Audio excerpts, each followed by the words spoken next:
In the drowsy heat of the summer afternoon the red house was taking its siesta.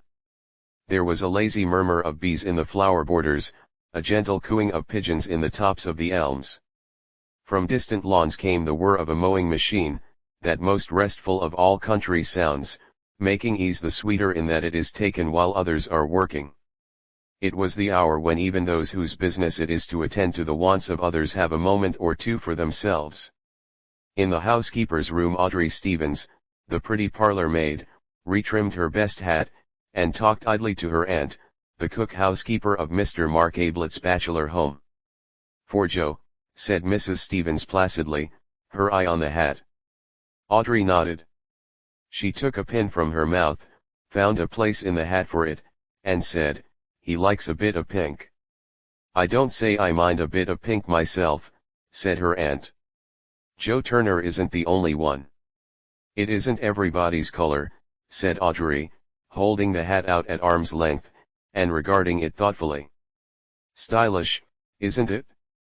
"Oh, it'll suit you all right, and it would have suited me at your age. A bit too dressy for me now, though wearing better than some other people, I dare say.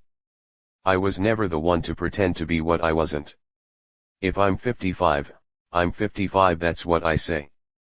"58, isn't it, Auntie?"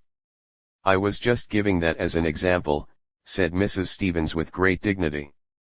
Audrey threaded a needle, held her hand out and looked at her nails critically for a moment, and then began to sew. "Funny thing that about Mr. Mark's brother. Fancy not seeing your brother for 15 years.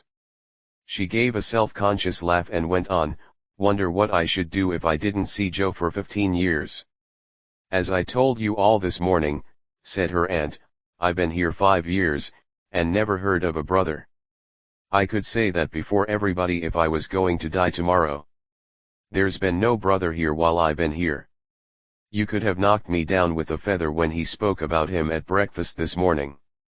I didn't hear what went before, naturally, but they was all talking about the brother when I went in. Now what was it I went in for? Hot milk, was it, or toast? Well, they was all talking, and Mr. Mark turns to me, and says, 'You know his way, Stevens,' he says, 'my brother is coming to see me this afternoon, I'm expecting him about 3, he says. 'Show him into the office,' he says, just like that. 'Yes, sir,' I says quite quietly, but I was never so surprised in my life, not knowing he had a brother. 'My brother from Australia,' he says. There, I'd forgotten that. From Australia. Well, he may have been in Australia," said Mrs. Stevens, judicially. "I can't say for that, not knowing the country, but what I do say is he's never been here. Not while I been here, and that's 5 years. "Well, but, Auntie, he hasn't been here for 15 years. I heard Mr. Mark telling Mr. Cayley. 15 years, he says. Mr. Cayley having asked him when his brother was last in England. Mr. Cayley knew of him, I heard him telling Mr. Beverley, but didn't know when he was last in England, see. So that's why he asked Mr. Mark. I'm not saying anything about 15 years, Audrey. I can only speak for what I know, and that's 5 years Whitsuntide. I can take my oath he's not set foot in the house since 5 years Whitsuntide. And if he's been in Australia, as you say, well, I dare say he's had his reasons." "What reasons?" said Audrey lightly. "Never mind what reasons. Being in the place of a mother to you, since your poor mother died, I say this, Audrey, when a gentleman goes to Australia, he has his reasons. And when he stays in Australia 15 years, as Mr. Mark says, and as I know for myself for 5 years, he has his reasons. And a respectably brought-up girl doesn't ask what reasons." "Got into trouble, I suppose," said Audrey carelessly. "They were saying at breakfast he'd been a wild one." "Debts? I'm glad Joe isn't like that. He's got £15 in the post office savings bank. Did I tell you?" But there was not to be any more talk of Joe Turner that afternoon.